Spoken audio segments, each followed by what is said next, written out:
سلطان کے پاس دشمن کے ایک ایک سپاہی کے مقابلے میں 20 سپاہی تھے۔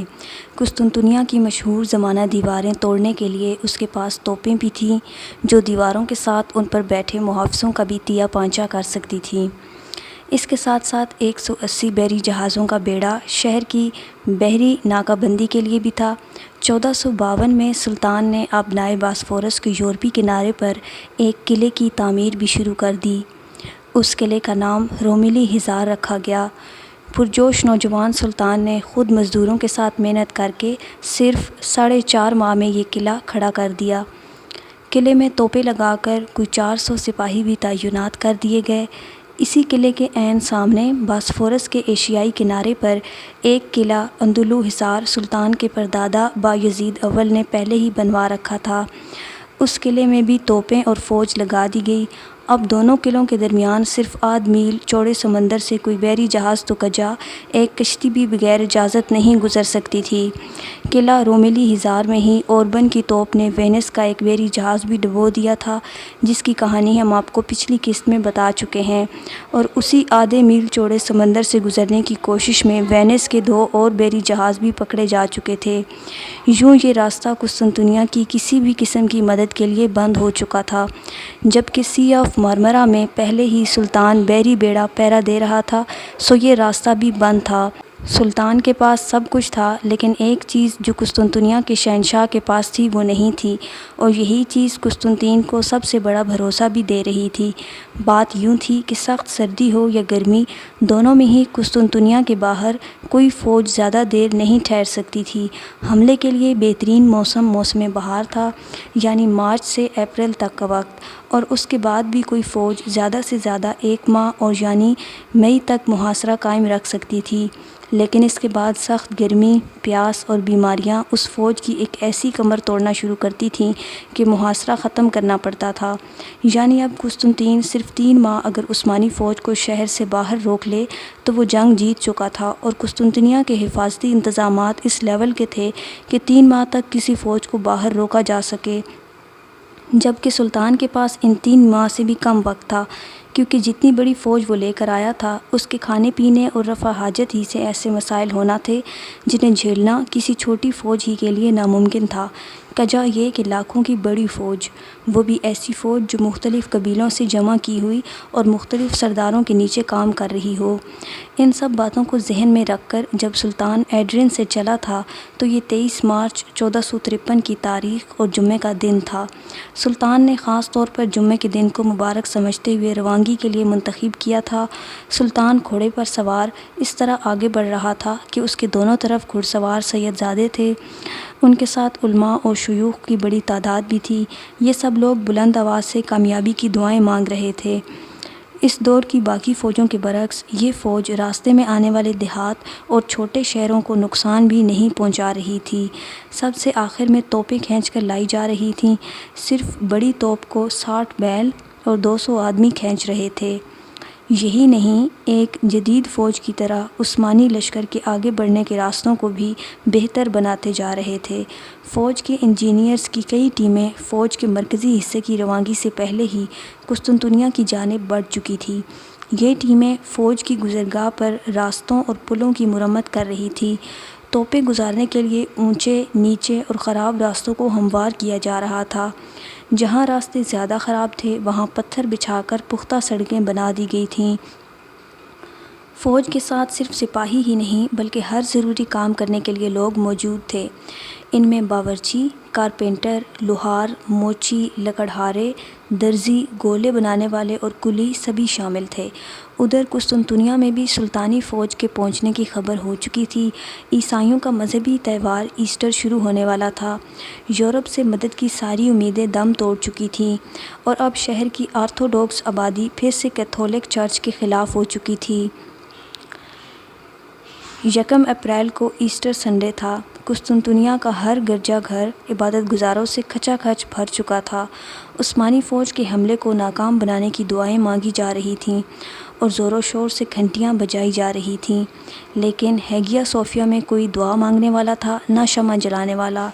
چونکہ کیتھولک پوپ قسطنطنیہ کی مدد کے لیے صلیبی فوج نہیں بھیج سکا تھا، اس لیے شہر کی آرتھوڈوکس آبادی نے بھی ایسٹر کے مقدس تہوار پر ہیگیا صوفیہ کا بائیکاٹ کر دیا تھا۔ 2 اپریل کو بڑی تعداد میں عثمانی فوج شہر کے سامنے پہنچنا شروع ہو گئی اور شہر کے تمام دروازے آخری بار بند کر دیے گئے، بلکہ شہر کے مرکزی پھاٹک کو تو بہت پہلے ہی اکھاڑ کر وہاں پتھر چن دیے گئے تھے۔ مغربی دیوار والی خندق پر بنے تمام پل بھی گرا دیے گئے تاکہ عثمانی فوج خندق کو پار نہ کر سکے۔ سلطان 23 مارچ کو جمعے کے روز چلا تھا اور 6 اپریل کو جمعے ہی کے روز شام کے وقت وہ شہر کے سامنے پہنچ گیا۔ وہ مالٹیپی کی اسی پہاڑی پر کھڑا شہر کو دیکھ رہا تھا جس پر کبھی اس کا باپ کھڑا ہوا تھا۔ یہ پہاڑی دشمن کے تیروں اور گولوں کی پہنچ سے بہت دور تھی، لیکن ہیگیا صوفیہ کے بلند گنبد یہاں سے بھی دکھائی دیتے تھے۔ سپاہی آپس میں سرگوشیاں کر رہے تھے کہ اس چرچ کے تہہ خانوں میں بہت بڑا خزانہ ہے جو ان کے ہاتھ آئے گا، لیکن سلطان ان کی باتوں سے بے پرواہ دشمن کے دفاع کا بغور جائزہ لے رہا تھا۔ اس نے شہر کی مغربی دیوار کے سامنے اپنا سرخ اور سنہری خیمہ نصب کروایا۔ اسی جگہ اس کے والد نے 31 برس پہلے اپنا خیمہ نصب کیا تھا، اور اسی پہاڑی کے سامنے رومانوس گیٹ کے پاس وہ دیوار تھی جس پر مراد دوئم کی توپوں نے گولے برسائے تھے، جس سے وہ کسی حد تک ٹوٹ چکی تھی اور اب قسطنطنیہ اپنی غربت کے باعث اسے مرمت بھی نہیں کروا پایا تھا۔ لیکن یہ صرف ایک اندرونی دیوار تھی، جبکہ باہر والی دیوار ابھی سلامت تھی۔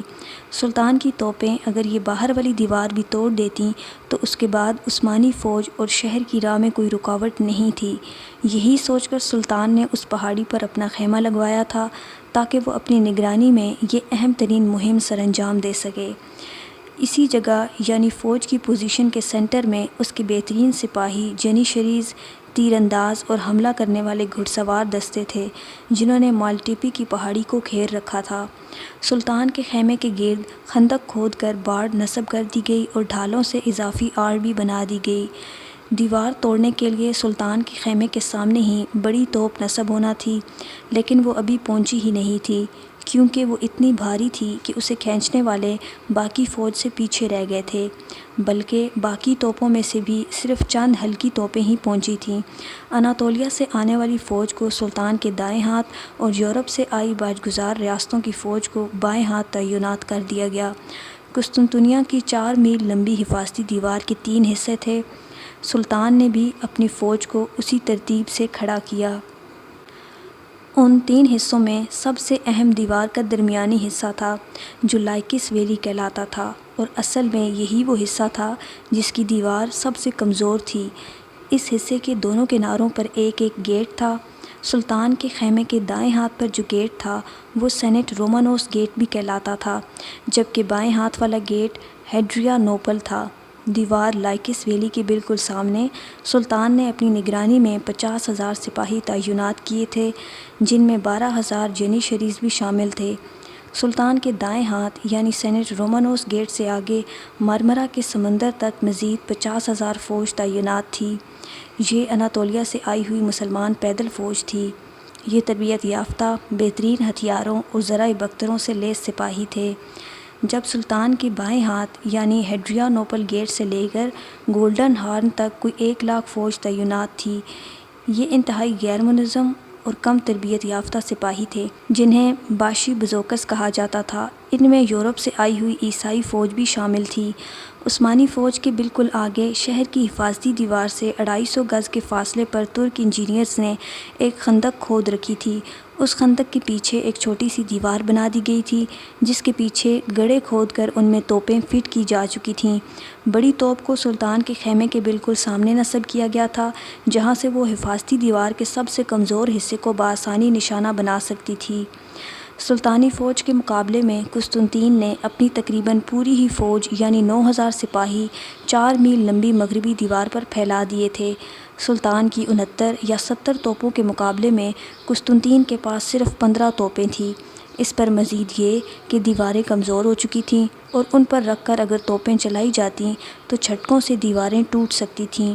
چنانچہ دیوار پر نمائشی انداز میں توپیں لگا دی گئیں، جبکہ سی آف مارمرا والی 5 میل لمبی دیوار جو سمندر کے ساتھ تھی اور جہاں سے حملے کا زیادہ خطرہ نہیں تھا، وہاں کچھ فاصلے پر صرف نگرانی کے لیے چند سپاہی اور کچھ توپیں نصب تھیں۔ اب رہ گئی شہر کی تیسری طرف گولڈن ہارن والی سائڈ کی دیوار، تو یہ حصہ زنجیر کی وجہ سے پہلے ہی محفوظ بنایا جا چکا تھا، اس لیے وہاں کوئی فوج تعینات نہیں کی گئی۔ یہ تو تھی دونوں طرف کی زمینی فوج کی پوزیشن۔ اب ذرا دونوں فوجوں کی بحری پوزیشن دیکھتے ہیں۔ تو سلطان کے 180 یا بعض روایات کے مطابق 140 بحری جہاز سی آف مارمرا سے آبنائے باسفورس تک پیٹرولنگ کر رہے تھے۔ ہم آپ کو پچھلی قسط میں بتا چکے ہیں کہ زنجیر کی وجہ سے عثمانی جہاز گولڈن ہارن میں داخل نہیں ہو سکتے تھے، جبکہ قسطنطنیہ کا پورا بحری بیڑا 20 سے 30 جہازوں پر مشتمل تھا اور گولڈن ہارن کی بندرگاہ میں محفوظ کھڑا تھا۔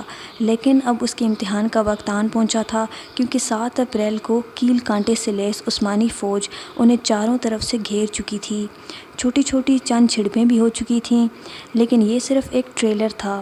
12 اپریل کی رات سلطان محمد اپنی بڑی توپ کے پاس آیا اور چند لمحوں بعد پہلے گولے کی ضرب سے قسطنطنیہ کی دیواریں تھرا اٹھیں۔ توپوں کے ساتھ ساتھ عثمانیوں کی منجنیقیں بھی دیوار کے پار شہر میں پتھر پھینک رہی تھیں۔ کئی پتھر شاہی محل پر بھی گرے۔ قسطنطنیہ پر روزانہ 120 گولے فائر ہوتے تھے۔ 100 سے 600 کلو گرام تک وزنی گولے جب شہر کے اندر گرتے تو میلوں تک زمین لرز اٹھتی۔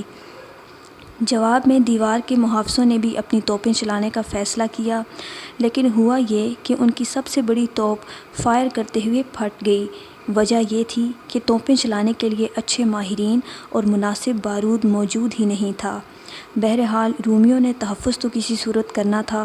انہوں نے چاک اور اینٹوں کا پاؤڈر مکس کر کے ایک مسالہ تیار کیا جسے دیواروں پر انڈیل دیا جاتا تاکہ دیواروں میں اور زیادہ مضبوطی پیدا ہو سکے۔ اس کے علاوہ شہر والوں نے اپنے لحافوں اور چٹائیوں سے روئی اور چمڑا نکال کر انہیں لکڑی کی لمبی لمبی شیٹوں پر باندھ دیا اور ان شیٹوں کو دیواروں کے آگے لٹکانا شروع کیا تاکہ دیواریں گولوں کا دباؤ برداشت کر سکیں، لیکن جدید اور بھاری بھرکم اور جدید گولوں کے سامنے کوئی ایسا ٹوٹکا، کوئی ایسی ترکیب کام نہیں آ رہی تھی۔ صرف ایک ہفتے کی بمباری سے ہی بیرونی دیوار کا ایک بڑا حصہ گر گیا تھا، لیکن یہاں عثمانیوں کے لیے بھی ایک مسئلہ پیدا ہو گیا۔ وہ یہ کہ عثمانیوں کی بڑی توپ گولہ فائر کرنے کے بعد تیزی سے ٹھنڈی ہونے لگتی تھی، جس سے اس کی نال ٹوٹنے لگتی تھی۔ تیزی سے ٹھنڈا ہونے سے بچانے کے لیے اس پر گرم تیل ڈالنا پڑتا تھا۔ اسی مسئلے کی وجہ سے بڑی توپ دن میں صرف 7 بار فائر کر سکتی تھی۔ دوسری توپوں کے ساتھ بھی ایسے ہی کچھ مسائل تھے، جن کی وجہ سے فائرنگ بار بار روکنا پڑتی تھی، لیکن یہ وقفہ قسطنطنیہ والوں کے لیے بہت بڑی نعمت تھا۔ اسی دوران انہوں نے سینٹ رومانوس گیٹ کے پاس ٹوٹی ہوئی دیوار اس طرح مرمت کر لی کہ اب وہاں پتھروں اینٹوں کی ایک باڑ بن گئی تھی۔ کچھ دوسری کمزور جگہوں پر مٹی اور ریت سے دیواروں کی مرمت بھی کر دی گئی تھی۔ 18 اپریل کو عثمانیوں نے ایک ایسی ہی کمزور جگہ سے شہر میں داخل ہونے کی کوشش کی، لیکن بارش کی وجہ سے یہاں مٹی کی دیوار پر پھسلن زیادہ تھی، جس کی وجہ سے عثمانی فوج اوپر نہ چڑھ سکی۔ ویسے بھی رومی فوج اوپر سے تیروں، پتھروں اور گولیوں کی بارش کر رہی تھی، سو عثمانیوں کو پیچھے ہٹنا پڑا۔ اس حملے میں 200 عثمانی سپاہی جان سے چلے گئے۔